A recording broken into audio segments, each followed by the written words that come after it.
gathered here today for the national webinar on police investigation and trial.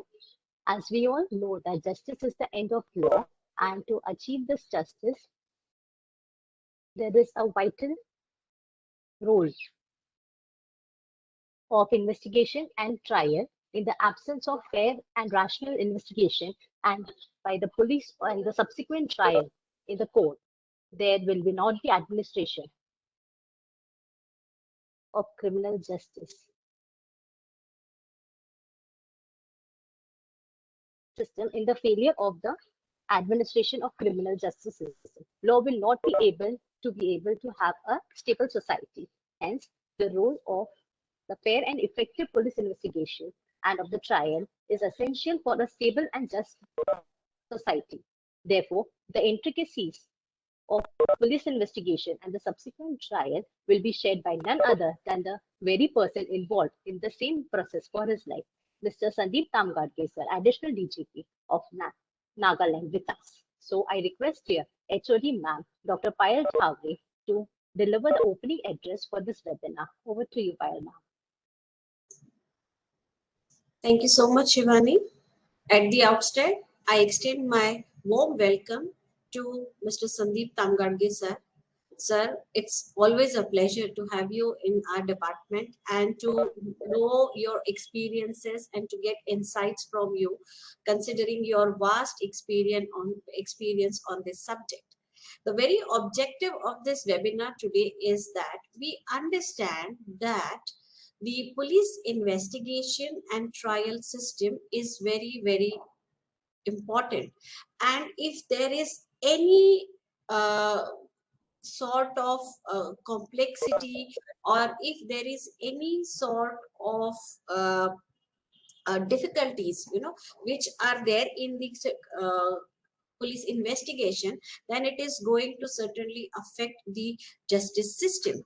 And for that reason, we would like to know from you that what are those complexities and what are those intricacies which are involved in police investigation and trial system, so that our students can get enlightened, by your experience, that how they should proceed when they go for police trials, and when they go for arguing the case which are based on police trial and investigation. Now, many a times we have seen that such type of investigations are required, like they help the police in collecting and gathering the information, knowing the truth from the witnesses, and then filing the charges against the accused, and make the case strong. But when it is from the theoretical point of view, this seems to be very, very easy. But when we go beyond this book, when we go beyond this process, then we know that there are lot many difficulties, lot many challenges which are there, which needs to be addressed. And that is why we would like to know your views on all such aspects. So with this objective, I again extend my warm welcome to you in our department. And I would also like to tell my participant that sir is the alumni of our department. So it is always a privilege to host him in our department. So welcome, sir. Welcome to PGTD Law. And thanks for accepting our invitation. And we look forward to your talk. Thank you. Very much, ma'am.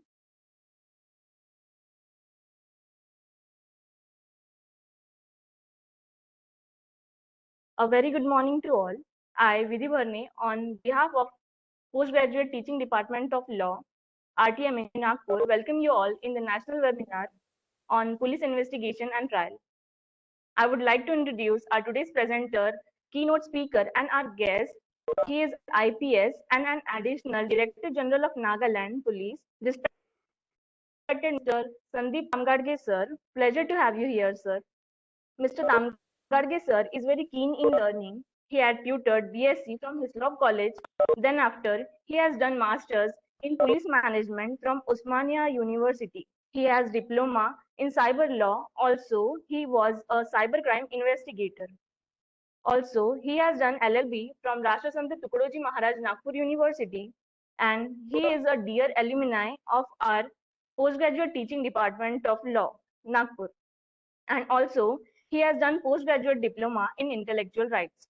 Sir, before joining IPS in 2001, worked as Deputy Superintendent of Police CBI with effect from 1998 to 2001 as a Group A officer for Civil Services examination.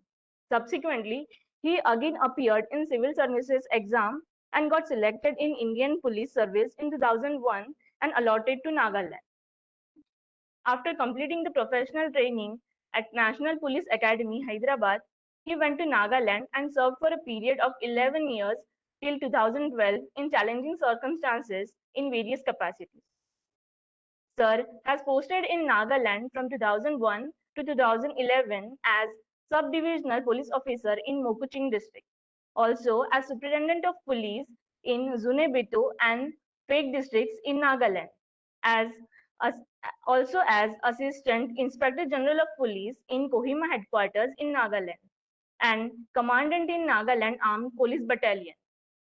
Then, in October 2011, Sir joined CBI on deputation for a period of 4 years as Superintendent of Police, and he is posted in CBI as Superintendent of Police, Head of Special Crime Branch, CBI Nagpur from 2011 to 2013.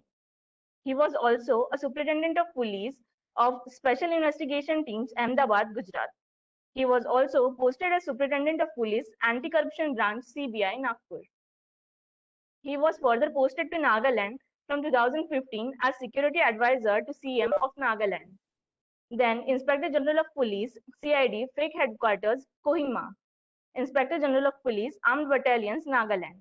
Also as Inspector General of Police, Headquarters, Nagaland. Also as Additional Director General of Police Administration in Nagaland. And at present, he is Additional Director General of Police of Law and Order in Nagaland. Also, our sir is awarded for commendable works with Governor's Gold Medal and Commendation Certificate for Anti-Insurgency Operation in 2006. For exemplary work in 2011, he got DGP's Commendation Certificate. He was awarded with Vidarbha Bhushan Award 2017 in Social and Educational field, and also awarded with Rajiv Gandhi Foundation Award 2019 for public service. Sir is also a social activist.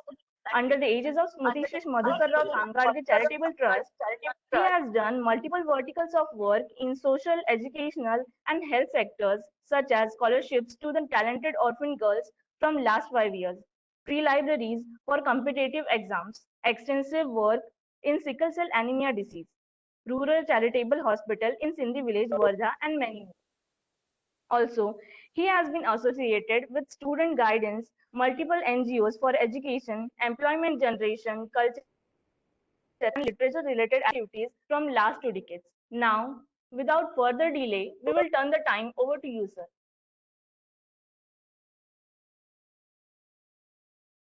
Yes, thank you so much, ma'am. Am I audible to everyone? Kindly let me know. Thank you. Thank you.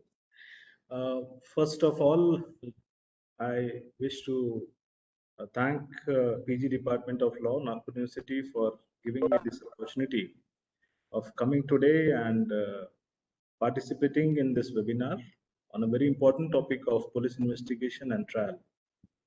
As Dr. Thore ma'am has also said, I'm a product of this institution, and it's always a pleasure to be back to the alma mater.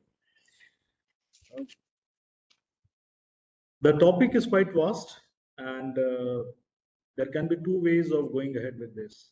Either I walk you through the law books, the provisions, the sections which are in the Criminal Procedure Code or the Indian Evidence Act, the Indian Penal Code. But I believe that since I'm talking to all the law graduates and the senior people who are already aware of the law, and so there's no point taking you through the sections of the law. So what I'm going to do next in this particular discussion will be, I'll be speaking about the essence of the police investigation, the trial, the essence of the criminal justice system for next 30 to 35 minutes, and thereafter I'll be open for the questions if there are any from the participants in this webinar. So I'll begin with that now. Now, so when we speak about investigation and when we speak about the trial part per se, what do we understand? We, as graduates of law, as followers of law, we understand there is a concept called as criminal justice system. And when we mention about a system will have its own components. We all are aware that criminal justice system is comprised of 3 different parts. First, the and what is at the core of this criminal justice system? The system, the core of the criminal justice system is delivery of the justice, the justice delivery mechanism, basically. And when we speak about justice, primarily from the criminal point of view, whenever there is an offense which occurs, wherein we have an accused, we have a victim, then the whole legal process of going through the system of collection of the evidences, presenting the evidences to a proper judicial forum, we call it court, the evaluation of the evidences in the procedures which are laid down in any civilized society. Thereafter, a judicial officer coming to a conclusion whether the evidences which are presented against accused are sufficient enough to convict the accused or acquit the accused, and thereafter sending the accused to a correctional system, we call it prison system. So these 3 components, the police investigation, that is the executive part of initiating the investigation, subsequent to a report of information regarding the commission of offense. This is the first part of it. The second part is after collection of the evidences by the police investigating machinery, presenting those evidences to the court of law, judiciary. This is the second component of criminal justice system. And thereafter, after analyzing these evidences in the system as laid down, if the accused is convicted, sending the accused to the prison, the correctional system, or whatever manner the honorable court gives the either in the form of position of fine or imprisonment or whatever. So these 3 components, the police, the judiciary, and the correctional system, we say is the whole component of the criminal justice system. And whenever speak about the concept of the offense, what exactly do we mean by offense? Offense is defined in Indian Penal Code. Section 40 of Indian Penal Code defines what an offense is. It is also defined in the Criminal Procedure Code. Section 2C of the Criminal Procedure Code defines what a cognizable offense. Now, I'm introducing a new concept of cognizable offense. What exactly we mean by cognizable offense? We all are aware cognizable offense is an offense where a cognizance can be taken by a police officer and accused or a suspect can be arrested without a warrant. Now, that is cognizable offense, which differs it from the non-cognizable offense. In simple terms, non-cognizable offenses would be offenses which are not very serious in nature. Cognizable offenses would be offenses which are serious in nature, and that's why the law imparts the authority to a police officer to arrest without a warrant. So when we speak about commission of an offense, which is, as I said, already defined in section 2C of the CRPC and section 40 of the IPC, that initiates the whole this concept of criminal justice system. Offense has taken place, obviously we'll have someone who has committed the offense. We call him accused. Of course, we in the police parlance we call him accused only after reasonable and sufficient evidences are available with us. Before that, we call him a suspect. So a suspect, on the basis of sufficient available evidences which we record in the case diary, we arraign a suspect into a. So whenever offense has taken place, we have someone who has committed an offense who is called as a suspect slash accused, and somebody who is a victim. But as per our criminal jurisprudence, all offenses are basically considered offenses not against individual, but the offenses are against the state. We all have studied law. I'm sure we have, while studying the jurisprudence concept, we know that the concept of offense is always against the state, and therefore, whenever during the trial is always against state versus one of the accused. It's not about the victim per se. So even if the offense has occurred against a victim, the offense is treated to be against the state. So these are very basic things, but I feel just to refresh our memories, it's essential that I need to go into the basics of the criminal justice system. So whenever an offense takes place, how do we initiate the procedure of police investigation? It's laid down in chapter 12 of criminal procedure code. In the event of an offense, who is the competent person to investigate? A police officer, as per the law, will initiate the process of investigation in the form of something called as first information report. Of course, the CRPC doesn't define first information report, but section 154 says that whenever there is an information of a cognizable offense to a police station, officer in charge, SHO, he will reproduce it in writing.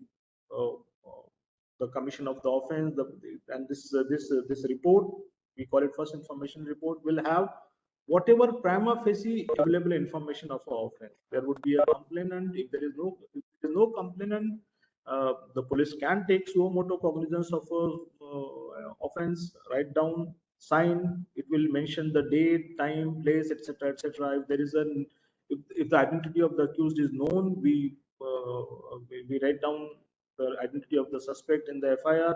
If it is not known, we say simply unknown. So that's how the process of investigation begins. But what are the essential things for registration of FIR?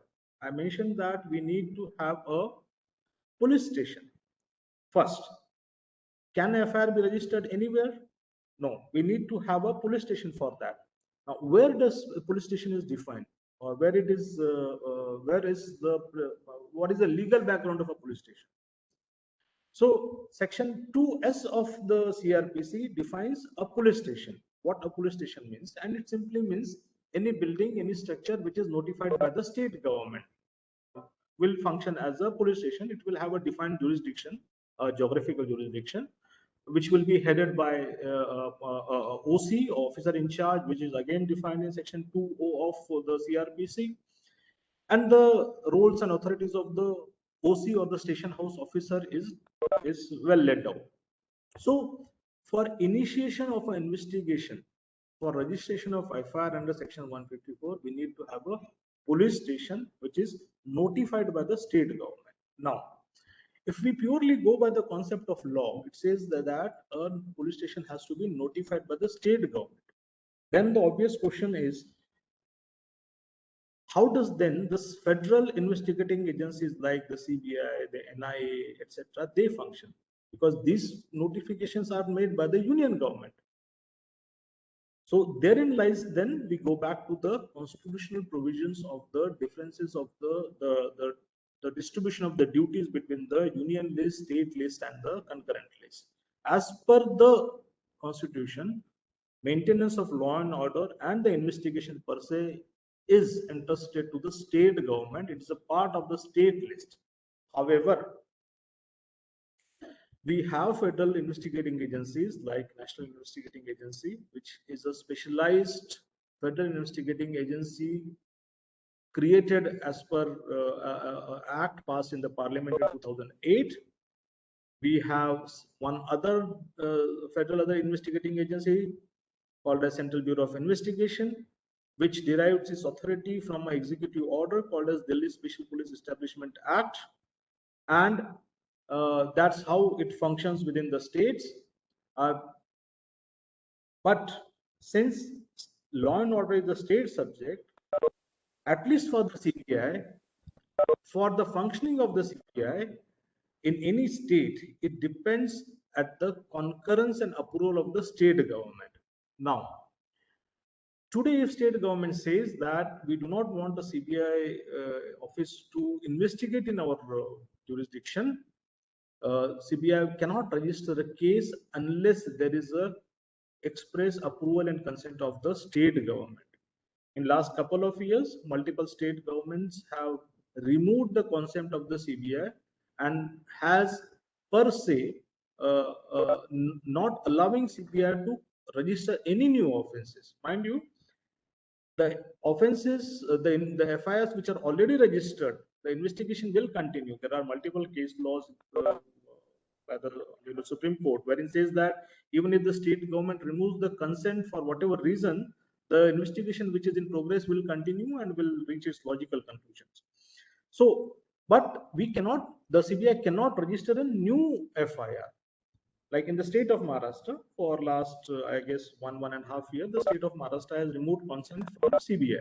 So how does CBI function in Maharashtra? Whenever there is information, CBI has to take approval of the state government that yes, we have information of a commissioner for cognizable offense and we need to register a case. So kindly give us permission. So the state government of Maharashtra will give the approval consent on case-to-case basis. So this is called as case-to-case basis consent. There are other states which has given a general consent for the functioning of the CBI, let's say for 1 year, 2 year, 5 year, 10 years. So the point what I was trying to say is that the investigation per se, police investigation per se, as per the constitutional scheme of things, is the responsibility of the state government, and union governments in the investigating agency of the union government can function, but with the approval of the state government. We need to have this clarity in our mind. So going back to that for initiation of an investigation in the form of 154 FIR, we need to have a police station, which is defined, which is laid down in the CRPC. For police station, we need to have a police station in charge, officer in charge, or the station house officer, which is again defined in section 2 of the CRPC. So that is how the police investigation commences after commission of a cognizable offense. So what is then investigation mean? Again, it is defined in section 2H of the CRPC, which means that all proceedings for collection of the evidences. That's a very technical term, but from the point of view of a police officer, when we speak about police investigation, it simply means using your common logical application of law and mind to find out who has committed the offense, what has led to commission of offense, what was the modus operandi for commission of the offense, what is the hurt or the harm or the loss of property which has happened to a victim, and the motive. It says established judicial principle that for an offense we need to have, most of the cases I'll see, we need to have something called as mens rea. We need to have a motive for commission of offense. So all such legal proceedings which will lead to collection of evidences is something called as investigation. This is as simple definition that I can say. Now, this is one aspect. The CRPC also defines something like what is an inquiry. And as a student of law, I think we need to be very clear in what is an inquiry, what is an investigation. So investigation per se largely is done something by investigating officer, a police officer, or any other investigating officer which has been interested by the court of law. Inquiry per se is any other legal proceeding except trial by the honorable. So this is, in simple words, I would want to say, inquiry is everything conducted by the by the court other than the trial. Trial necessarily will come only after the police investigation is completed and the police the IOs are submitting their report to the court of law. So investigation commences with section 154. That is the first information to the police officer, and that initiates the process of investigation. What do we do? As per the law, it is expected that as soon as the information of a cognizable offense is received in the police station, it will be reduced in the writing. It will be reproduced in the form of a register, which is prescribed by the state government. A number would be given. FIR number would, I mean, we will give a FIR number. Thereafter, a IO would be interested. IO is a police officer who will start collection of the evidences. In most of the cases, IO would be in the rank of the ASI or the sub-inspector, but there is no bar for who can be an IO. Yes, the junior most person can be a ASI, assistant sub-inspector or sub-inspector, but then there are special laws which prescribes the seniority of the police officer to be an IO. For example, the Information Technology Act. For an offense which has been committed under the Information Technology Act, for an offense which has been committed in the Information Technology Act, the Act per se says that our officer in the rank of inspector and above will investigate the offense. Similarly, another special law called as Prevention of Corruption Act, PC Act, is very, very clear. An officer in the rank of DYSP and above in the state police can investigate the offense. In the case of a CBI, the officer in the rank of inspector and above can investigate the offense and file the police report. That is the charge sheet. In the case of Atrocity Act, the Act specifies that an officer in the rank of DSP and above will. So we have instances wherein in the form of there are instances, there are offenses which are very grave in nature, very serious in nature, which has a very huge ramifications over the health of the law and order of the communities. There are cases wherein the investigation is spread across states, across countries. So in those cases, either the state governments or the central government or the courts constitute something called as SITs, special investigation teams, and depending on the gravity, the situation, depending on the seriousness of the offense, we have instances wherein the officers in the rank of IGs, in the rank of DIGs, in the rank of SPs have also worked as the IO, the investigating officer of the offense. So we have information of a cognizable offense, the FIR is registered, and the investigation starts. So what do we do in the investigation? As a police officer, we visit the scene of crime. We start making our own inquiries. We start collecting the evidences in the form of recording of the statements. Any person who would be remotely aware of what may have happened, anybody who can assist us in finding about the truth, finding about what exactly has happened in the form of collection of the evidences. Now, evidences, when we speak, when we say evidences, it has to be properly documented. It has to be properly reproduced as laid down not only in the CRPC but also in the Indian Evidence Act, which will be admissible before the court of law. Now, so when we speak about evidences, what are the different kind of evidences? Of course, we all know we have evidences in the form of oral statements, verbal statements, which are reproduced in the either by the IO or by the court. So in the form of, when we speak about a statement which is reproduced, a statement can be by the witness, statement can be by one of the accused, it can be anything, anybody who is aware of what has happened in the commission of crime, the form of the witness. So whenever a police officer records a statement of a witness, that provision is contained in section 161 of the CRPC. What does it say? Section 161 of the CRPC says that any person who is aware of anything to do with the offense will record a statement. The police officer, after listening to the statements, may reproduce this thing in the written form. Okay, read over the statement to the witness, and then it will be a part of something called as case diary. Mind you, a statement recorded before the police officer in the form of 161 is not admissible in the court of law. So it is only for the purpose of collection of evidence for the IO to come to a logical conclusion for preparation of a police report. So when we speak about police report, what is the police report? Police report will come subsequently that we say police report completion of the investigation will lead to submission of the police report as per section 173. Police report, if the IO is sending someone for prosecution to the court, in normal parlance we call it charge sheet. Charge sheet per se is not defined in any act. It's not a part of the CRPC. CRPC section 173 speaks only about the police report.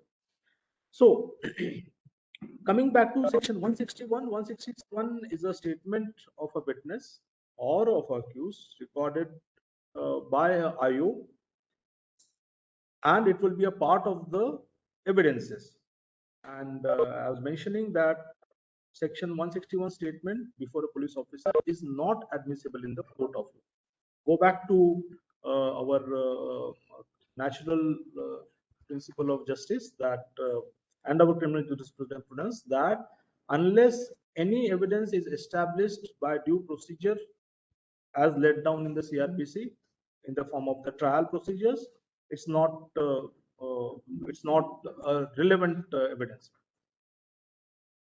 There is another provision for recording of statement by a judicial officer in the form of a statement of a witness in front of the magistrate.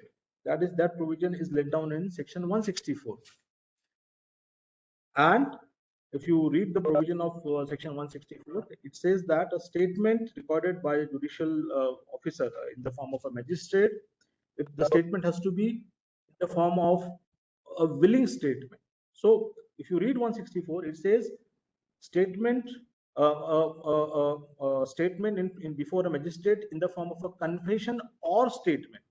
So when we say about confession will obviously come from an accused or a statement before by a witness. Now the whole chapter 12 and the whole CRPC revolves around the geographical jurisdiction, be it the geographical jurisdiction of the police station or the jurisdiction of the court, the judicial magistrate first class or the assistant sessions or the sessions court. We have a geographical jurisdictions which binds down the police station or the court. For example, if offense takes place, where does the FIR goes to? FIR will go to a court which has the jurisdiction of that police station. But when I'm speaking about 164, a statement recorded before the judicial magistrate, is it mandatory that the statement of 164 has to be registered only by the competent court of law or only by the competent magistrate?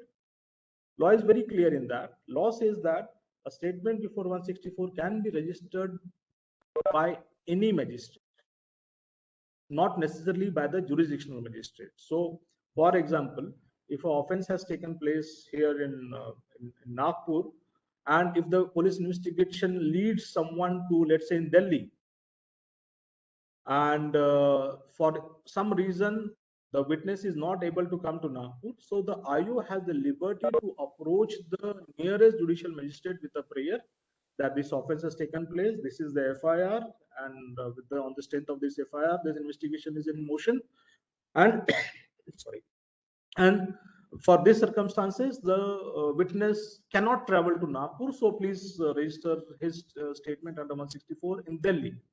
So a statement registered under 164 in Delhi will be as relevant and will be a part of the evidence for in Nagpur as well. So this is something which is important. So going ahead, once we register the statements of the by the witnesses, we start collecting the material evidences. What can be the material evidences? Material evidences in the form of documentary evidences. It can be in the form of material things. It can be in the form of pen drive, weapon of offense. It can be in the form of anything which will lead to establishing the process of investigation. Kindly sit down. I need to focus on that, please. That's okay, absolutely fine. So, so in the I was mentioning about the evidences in the form of the oral evidences in the form of the material evidences, and these days almost all offenses are committed with the help of information technology. Most all of us, we have our smartphones, and not necessarily going to the cybercrime domain, but even the traditional offenses in the form of bodily offenses or documentary-based offenses, we use smartphone. So unfortunately, most of the police investigation these days revolves around collection of the CDRs, the location of the accused, so on and so forth. So collection of the CDR and subsequent collection of the evidences from the IT related aspect is also a form of the evidence. For example, now since we are speaking about the CDR, lot of police officers, what they do is they will simply, under the provision of the investigation, they will write to the officer of the information, to the cellular provider, that we need the CDRs of this person, we need the location of this person, we need the CAF, the CAF, basically customer application form details of, and you send it across. What the cellular company will do? Cellular company will simply take out the case diaries, the CDRs of the particular mobile number, and will send it across. It is in the form of digital, either the CDRs submitted in the form of a pen drive, a CD, in the form of the email. We take out the printout, we put it in with the case diaries. So does this constitute evidence? Does the information per se is evidence? We need to understand that simple CDR is not evidence. It's just information. So what does we need to convert into evidence? Who will say that this CDR was stored in this server and that this procedure was used for withdrawal of the information? So we need to record the statement of somebody who was custodian of that information, either that or somebody who is authorized by the cellular company to explain the procedure.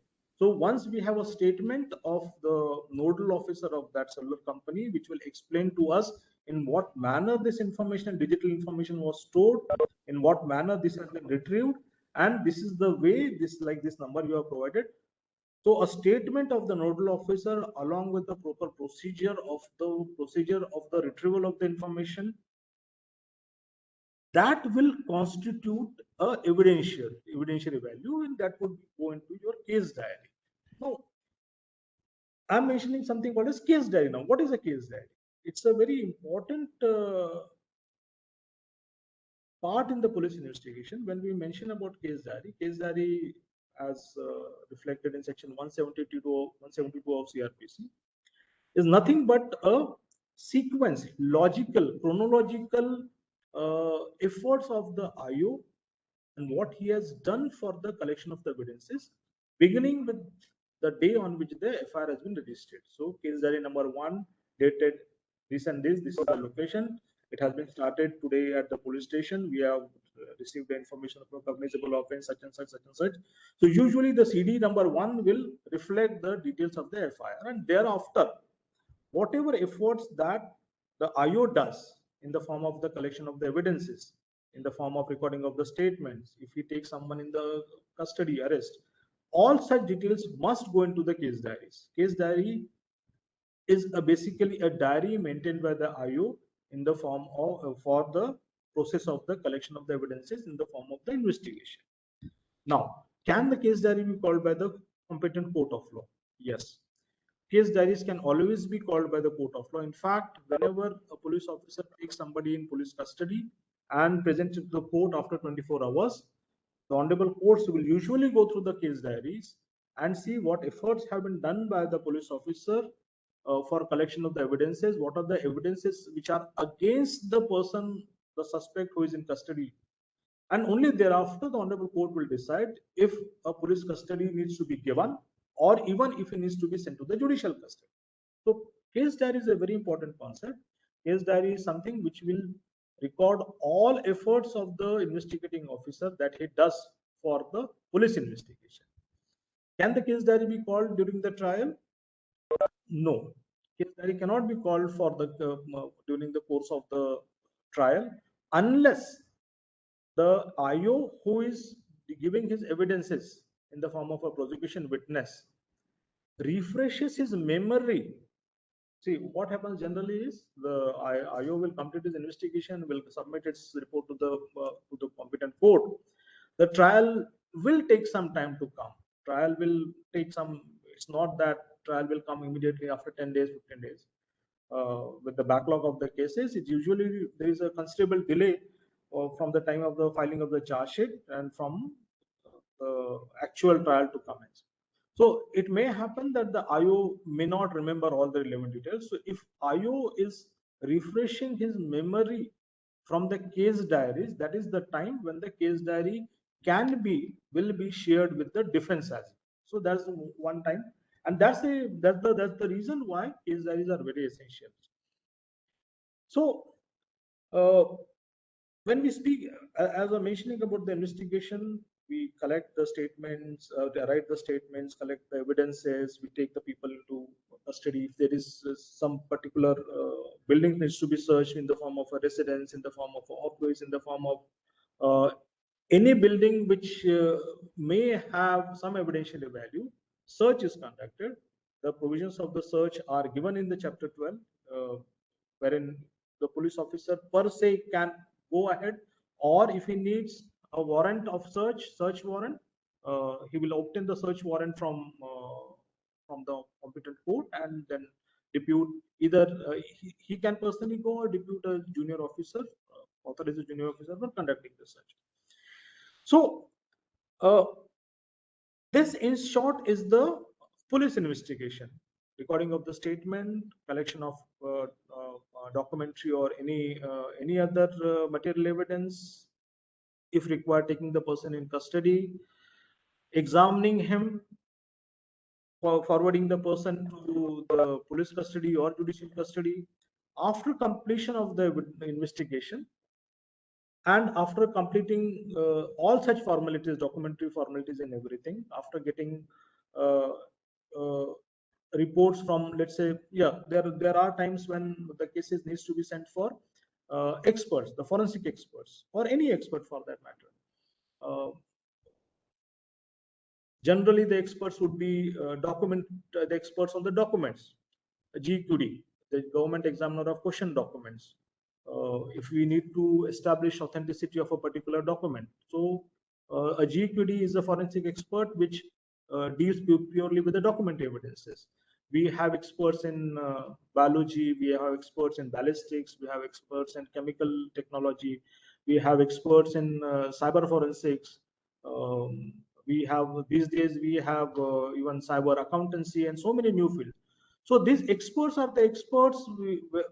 IO is not supposed to know everything. So IO will take the example, take the assistance of all these experts. Now, when we say we take the assistance of an expert, who can be an expert? Who can be an expert is something which is contained in Indian Evidence Act. So even if, let's say, I have obtained a degree in, let's say, cyber forensics, can I be an expert? I cannot be an expert.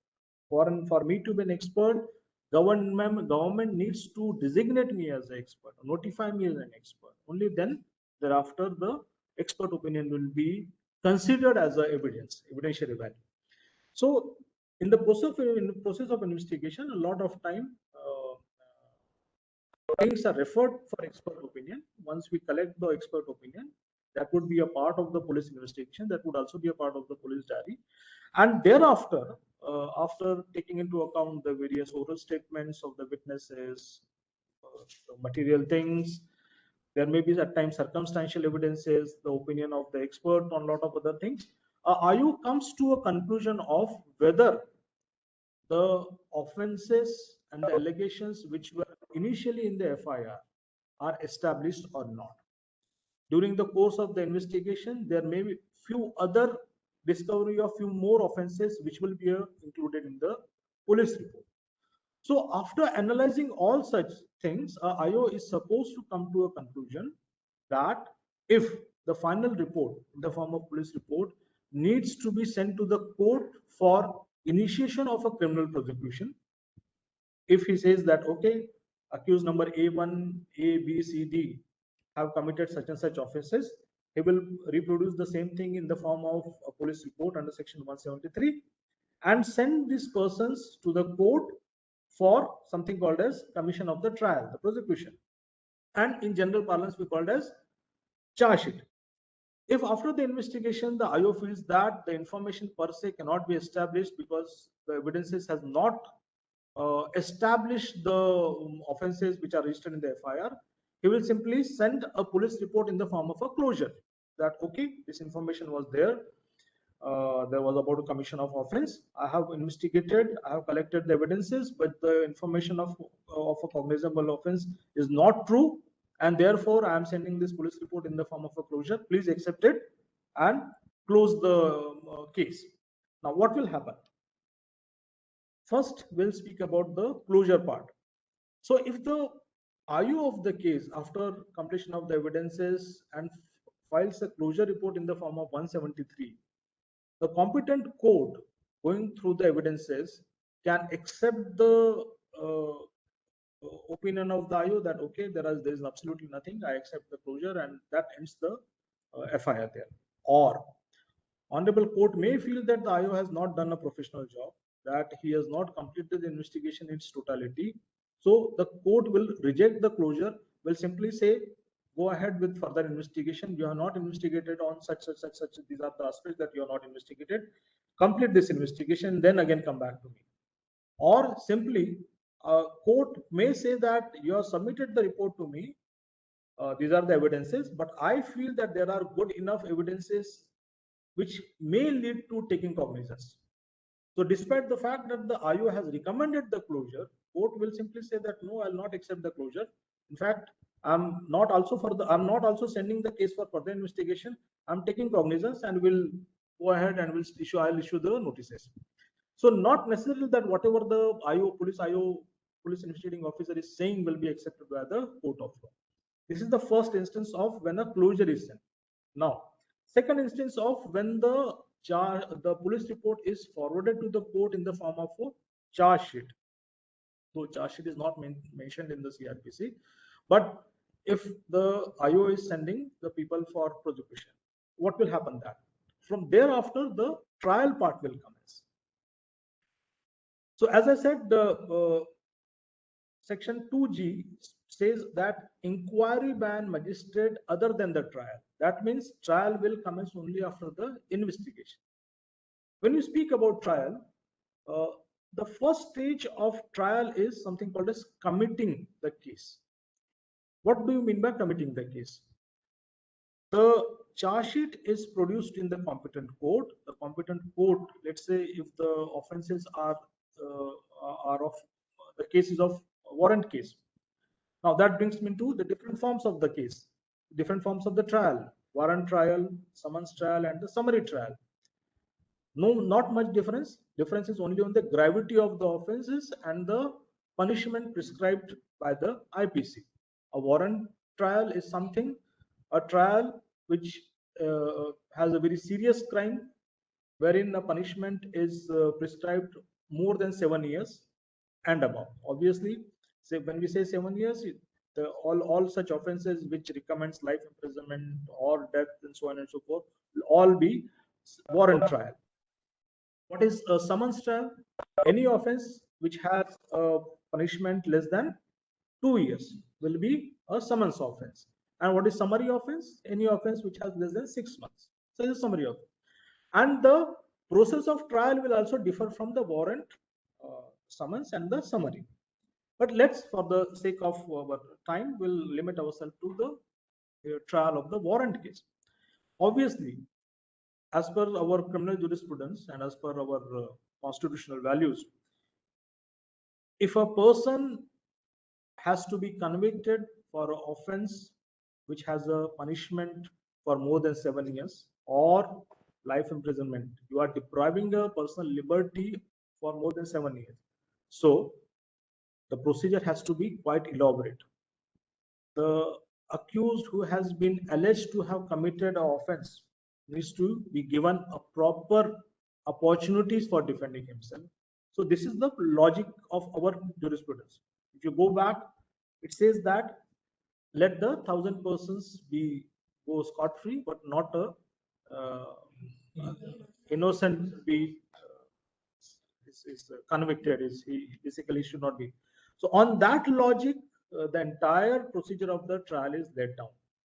So once depending on the charge sheets submitted by the IO, a case is committed either to a warrant, basically to Sessions Court, or a junior court, JMFC or the JMSC, so first class magistrate or the second class magistrate. After committing of the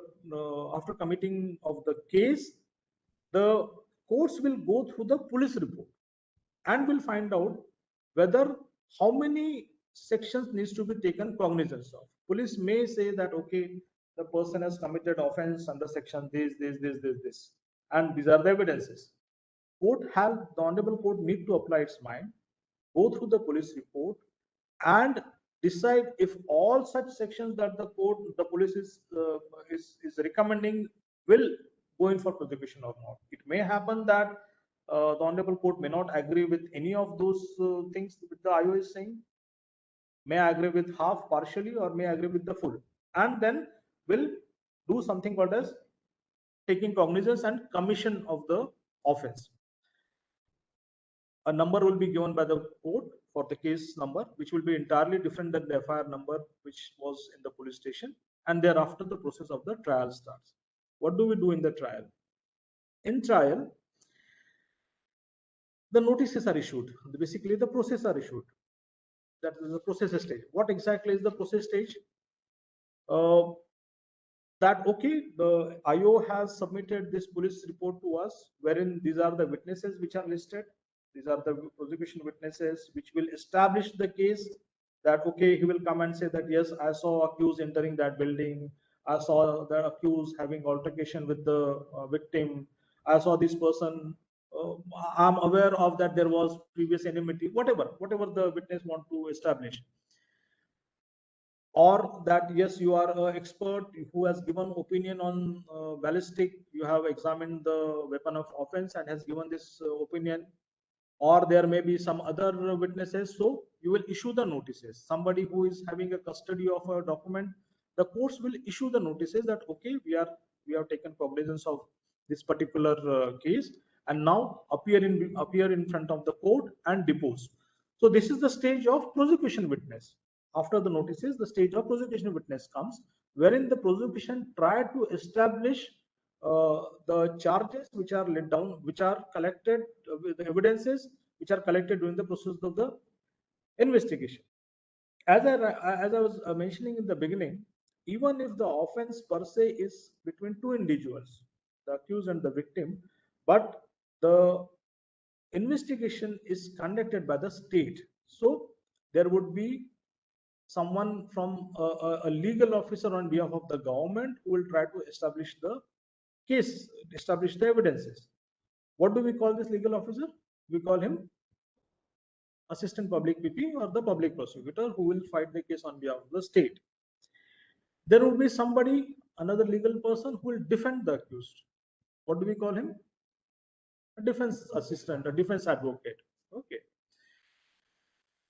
The accused need to have access to the justice. He need to have full access to the justice, and thereafter, that's why initially the PP will put forth his own evidences. In the this is the stage of prosecution evidences, that these are the things. Somebody will come, he will be shoot, the witness will come, he will stand there.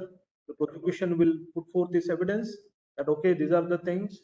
The IO says that you have given this statement. What do you have to say? Please tell in front of the court. This is called as examination in chief. So the witnesses will give the statement, and the accused person through his defense advocate will give an opportunity of cross-examination. That okay, you say that you have seen me entering that building. Okay, so then you start crossing him. Where were you that time? How can you establish that time? Basically, the accused person should get full opportunities to defend. So the prosecution will present its evidences in the form of the witnesses. The defense will get an opportunity of crossing them. If it is an expert opinion, The expert person will come, will give his credentials that I'm Dr. XYZ. I have authority over this subject, over ballistic. I'm a government servant employed in this particular ballistic or the Central Forensic Science Lab or the State Forensic Science Lab. This document was sent to me by the IO. I have received it, I've examined it, and I say on the basis of that, these are my opinion. Defense will come and say that, okay, you say that these are your opinion. Tell me in what form you have received the exhibit. You will say, I have received the exhibit in the form, it was sealed, it was signed. Then I'll say, the defense will say whether it was signed in presence of two independent witnesses. The expert person will say, that's not my concern. I received it here. But if the defense is able to introduce a point of doubt in the mind of the court that the exhibit was not sealed and not followed due procedure, yes. So defense advocate has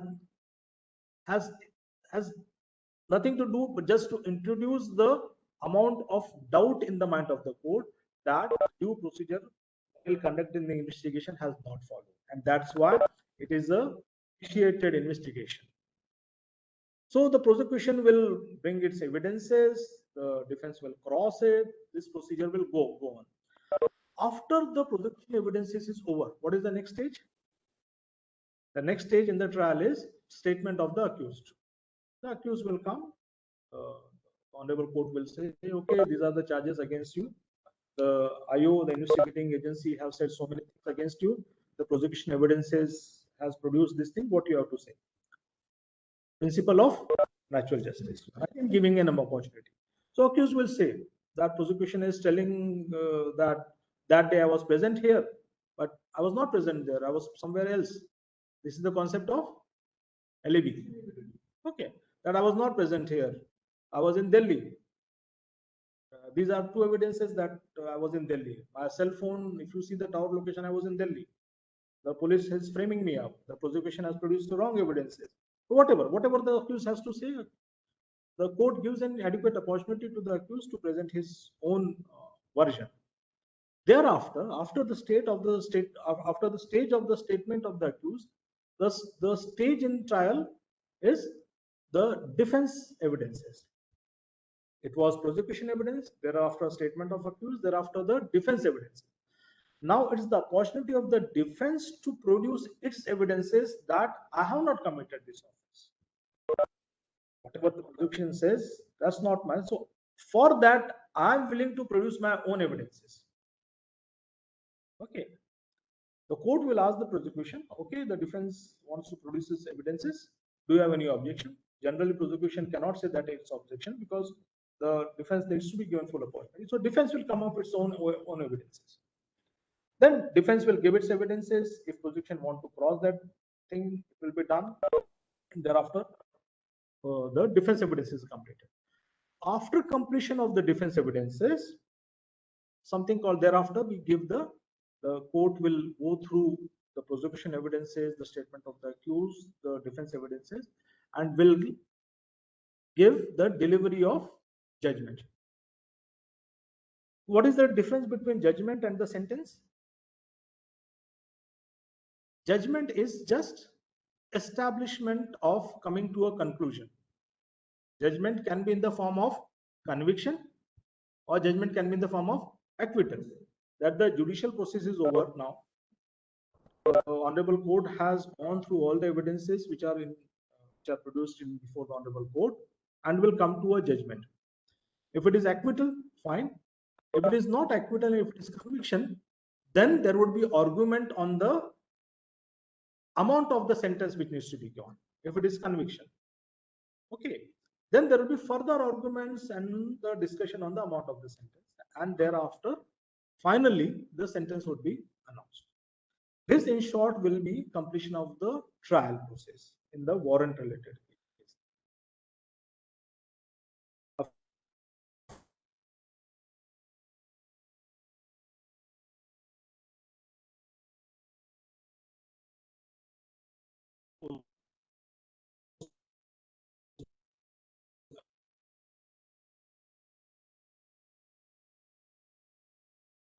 all such honorable in some case, but at a very reduced form. Someone's case, this will all these things are in the written in the writing. Things. Summary cases wherein the person is accused of punishment less than 6 months, hardly 1 or 2 sittings, and the honorable court will decide what is done. So this, in short, I tried to cover up what exactly is the investigation in the trial. If you want to speak about, we can go on and on for so many things, but I'll stop here now. I think I'll prefer to have questions from the students, those who are present here in this room, or those who have joined us online. So that's all. I think I'll be glad to have questions who are participant of this webinar. Thank you so much. Thank you, ma'am. Sir, I'm Shivani here. So there are few students who have asked question. Should I read them? Yes, Okay. yes. So first question is, can you explain the difference between FIR and zero FIR, and what are the procedure of zero FIR? So see, FIR, first information report of a cognizable offense. FIR will limit to the jurisdiction of the place of the offense. Where does the offense needs to be registered? So if offense has taken place, let's say in law college. So the competent police station which has the jurisdiction of this location, FIR will be registered. But for let's say if if a offense has taken place taken against individual, and he or she doesn't want to register a FIR in this jurisdiction, he or she want to register offense, let's say in Delhi or Bombay or any other district. So the person, the informant, not necessarily the victim, the informant can go to any police station anywhere in the country and say that an offense has taken place against me or some other person, and this is the first information report. The police station concerned cannot refuse him for taking writing down the FIR. So a FIR which is registered in any other police station other than the jurisdictional police station is zero FIR. So the police station which doesn't have a jurisdiction will register the FIR, will give zero FIR, and then transfer this FIR to the concerned police station jurisdiction where the offense has taken place. I hope I'm clear on that. Madam Shivani? Yes, sir. Yeah. So there is another question Yes. regarding the liability of investigating officer for the case he Yeah. investigates. For example, in case of habitual offenders where there is lack of Yes. evidence required. Yeah. So what will be the duty, or how will be the approach of the police or the investigating officer? The habitual offender or first time offender, the criminal process is same for all of it. Yes, for an habitual offender, it would be a little bit difficult for him to establish his innocence in the court of law. But IU has no power or has no discretion in saying that somebody, just because someone has been declared as a habitual offender, so even without evidence, I will just send him for trial. The IO need to complete the procedure as laid down in chapter 12, and only if IO has sufficient evidence even against habitual offender, only then the IO will send the person to the court for facing the trial. You asked me about the liability. If the police officer is not completing the investigation in a professional manner, and just because of his personal knowledge, he is sending someone for trial, I think that is professionally wrong, and the honorable court need to take action against that police officer. That is the liability. I think if I understand correctly, that's what you're trying to say. Unless there are evidences, and if the police officer is sending a so-called habitual offender even without evidences, that is professionally not correct. Okay, now we'll take one or two questions. Sir, Kalpana ma'am wants to ask you. Yes, ma'am. Kalpana ma'am, are you there? Can you hear me? Sir is there. Hello. Yes, sir, Can you Surinder hear sir, me? yes, sir. absolutely. Yes, sir, you're Uh, audible. yeah, sir. Thank you very much, sir. You have cleared our for law students. You have cleared our basic ideas, and these ideas, whatever you have told, it is not in the book, but your experience and all this show. It shows your stature. Sir. Nice to hear all this. Sir. So my basic question is that you was also in police department. So just I am sharing one small case. It will take only 1 minute. Sir, there was one housing society, and what you call that welfare society was formed, but still that owner was taking the maintenance. So people have decided to stop that maintenance, and they want to give to the society. So he has stopped the water connection. So it was a breach of fundamental rights, but we decided rather than going to High Court, just go to police station. So we went to police station, so that police people were saying it is a civil case. Then under CRPC 145, I approached to ACP and DCP. I have lodged the complaint with them also. But it is like a departmental inquiry, because definitely, sir, I should not say that they were protected to them only, and nothing has happened. Nothing has happened. So there was no option to other than to go to High Court, but it is a lengthy process. So any other suggestion for this? Yeah, I think a lot of police officers will differ on this aspect, whether it is a criminal in nature or the civil in nature, about the creation of the welfare society. But the act of disconnection of the water supply, Yeah. okay, and if it leads to creation of law and order situation, a public nuisance, Yeah. then definitely, in my personal opinion, it may fall in the realm of the criminal jurisprudence. So if not anything, then you need to have at least registered a case under Section 506. You can go ahead with that. But I agree with you that a lot of police officers will find it very difficult to categorize it in criminal in nature, because it will simply say that it was just a disconnection of a disconnection of a water supply connection. But if it leads or it has the potential of leading to a public nuisance, which I may see, which may lead if there is a substantial number of people are involved. I think the OC need to apply its mind after analyzing all such things. I got it, sir. But definitely, it was a society of around more than 200 tenements. Exactly, And exactly. That's what I I'm had, saying. and I used that Section 140, that magistrate power is also has got to Yes, DCP and yes, device. yes, yes. So that rather than going to court, I thought that it will be resolved, but It could it have was a been. negative report.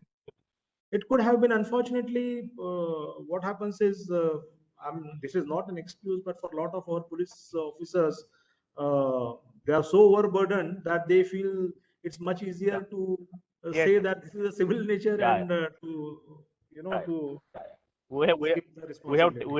we have taken it that widely and that way, and then we have that I have become the mediator between the tenements and the builder, and I have settled the issue. Just think that I will take it to the high court and all these things, and that issue was settled.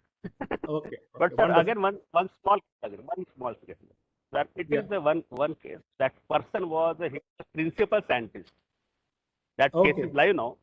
He was a principal scientist, but because of domestic violence, it is everywhere. That at my place also domestic that there is a difference of husband and wife is there. It is very Yes. nice, very common. But Yes. if its magnitude increases, the Mrs. What we should do? Okay, I will also teach you a lesson to you, and she will just rang up to police station. Then police will come, and they will see the stature. They will see my stature. First of all, they will ask me where you are working, and what is your salary. So accordingly, the decision is done.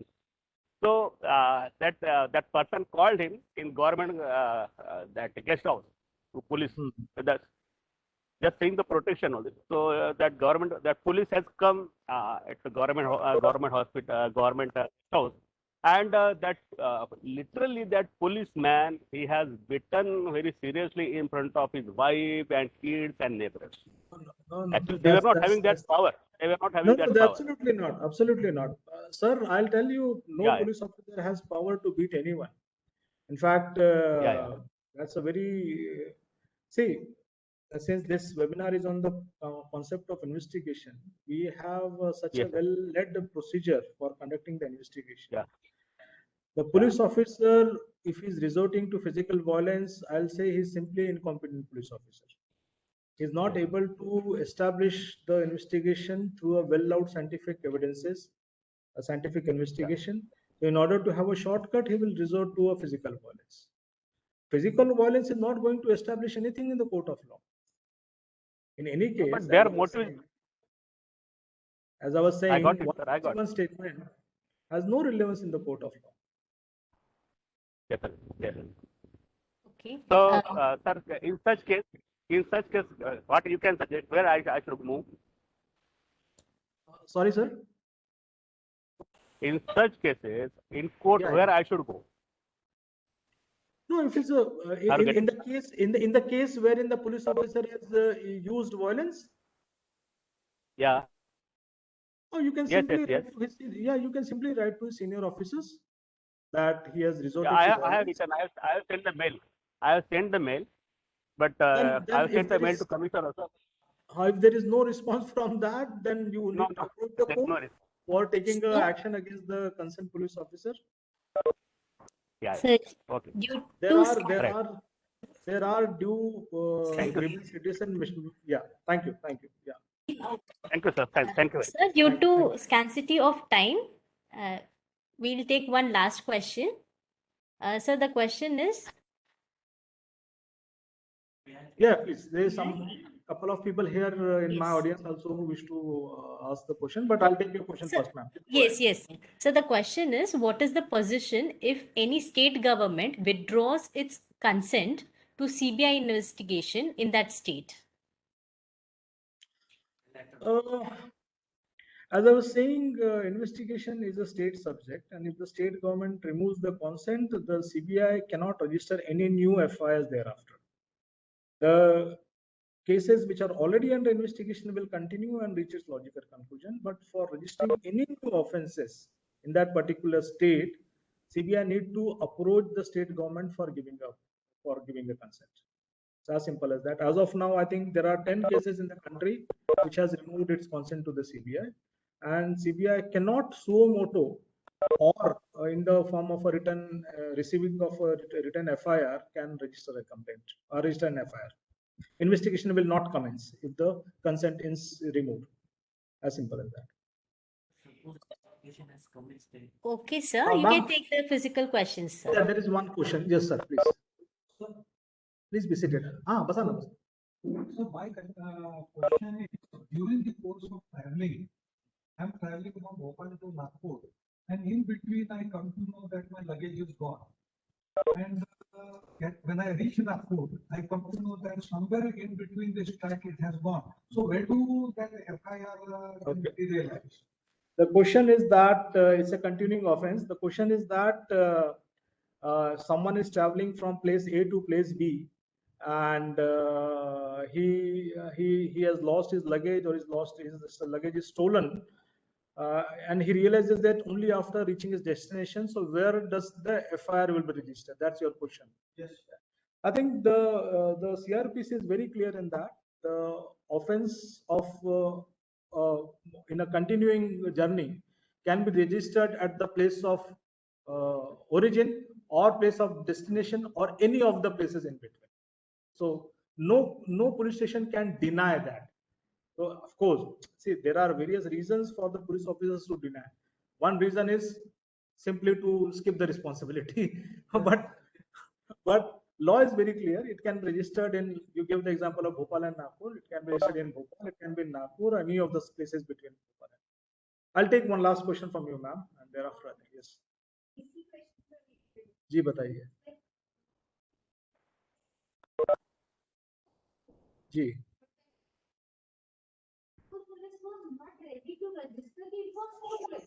Participant.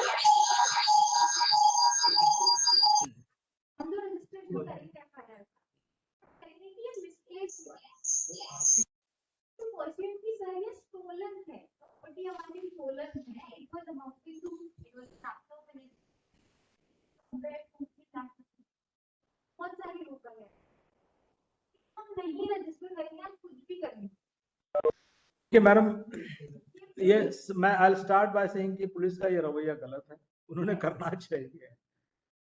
Generally concept ये है कि FIR registration करने में इतना जो hesitation है वो नहीं होना चाहिए। एफआईआर रजिस्ट्रेशन, एफआईआर का मतलब है first information of any offence. अगर आपके पास में एफआईआर आता है, सिंपली हर एफआईआर को आपने रजिस्टर कर लेना चाहिए। उसके बाद में आप एविडेंस करके, अगर एविडेंस इन्वेस्टिगेशन के दौरान ऐसे एविडेंसेस नहीं मिलते तो उसे क्लोज कर लीजिए, वो अलग बात है। पर अगर कोई पुलिस स्टेशन कहता है कि मैं एफआईआर रजिस्टर नहीं करूंगा तो वो गलत पोजीशन है, ठीक है? नहीं, वो गलत है, that is wrong, that is wrong.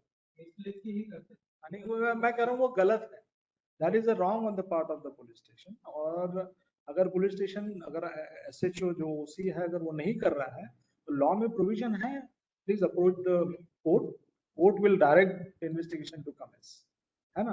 कई बार होता है, और आप ही का नहीं, इंडिया में लगभग हर पुलिस स्टेशन में लगभग हर सिविलियन की यही कंप्लेंट है कि पुलिस वाले केसेस दर्ज नहीं करते। अब उसके of course internally as a senior officer मान लीजिए हमारे यहाँ पे जो क्राइम बढ़ने का है, क्राइम घटने का जो पैमाना है, वो हम कहते हैं कि कंपेरेटिवली लास्ट ईयर 500 केस थे, आज आपके यहाँ पे 800 केस हो गए, यानी आप बहुत इनकॉम्पिटेंट आदमी हो, आपके यहाँ पे केस बढ़ गए हैं। कई सीनियर अफसरों का वो एक नजरिया हो सकता है, पर वो गलत नजरिया है। मेरी नजर में अगर कोई पुलिस अधिकारी ज्यादा केसेस कर रहा है, उसका मतलब वो he is not doing the case को बर्फ नहीं कर रहा, हाइड नहीं कर रहा है, आने दे रहा है, जितने आ रहे हैं रजिस्टर होने दे रहा है। तो इन सब चक्करों में कई बार होता है कि भाई क्राइम बढ़ गया है, क्राइम को कम कर दो, क्राइम को कम करने के चक्कर में ये सारी चीजें होती हैं जो आप बोल रहे हैं। So I'll just stop here, ma'am. I think thank you so much once again for Dr. Taure, ma'am, and the department, the PG Department of Law, for giving me yet another opportunity for interacting with students, the public at large. Thank you once again, and I hope it was of some use to your students. Thanks. Thank you. Thank you, sir, and thank you, participants, for your questions. We'll be giving you a feedback form in the chat box. Kindly fill it, and any person who needs the video of this meeting, they can mail it to us. We'll provide it to them. And one request that kindly please turn on your mics, videos, so that we can take a picture, a screenshot. A humble request, kindly turn on your videos so that we can take a picture. Sir vote of thanks वगैरह होने का join करिए sir, और वहीं पे रुक के हमको बुके भी देना है आपको। अरे students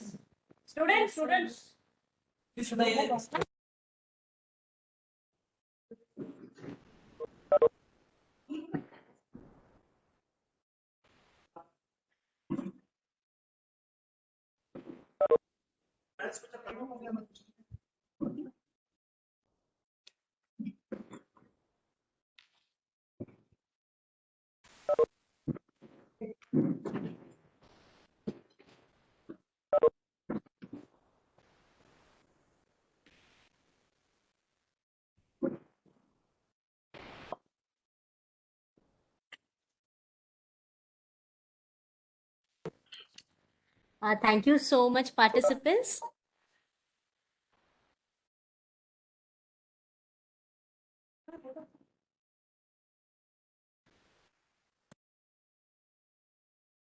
I'll request Dipali ma'am to proceed with the vote of thanks.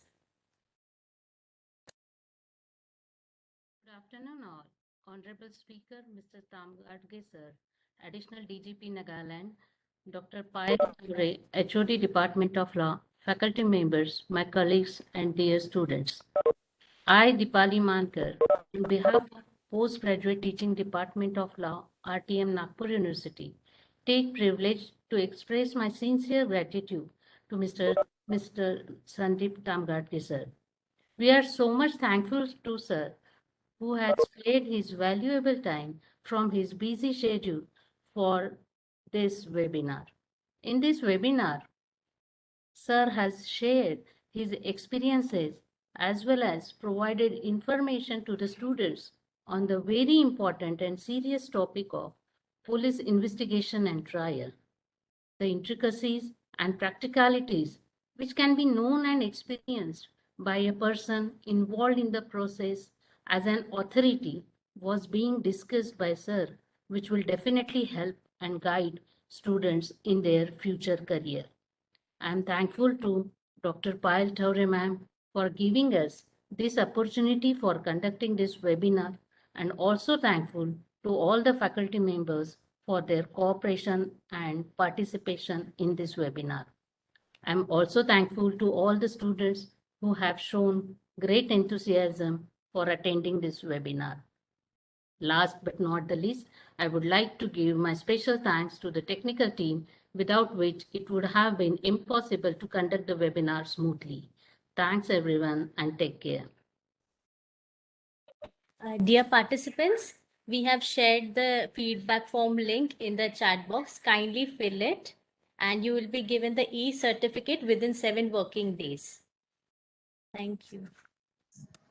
Thank you so much. Thank you, sir. Thank you so much, everyone.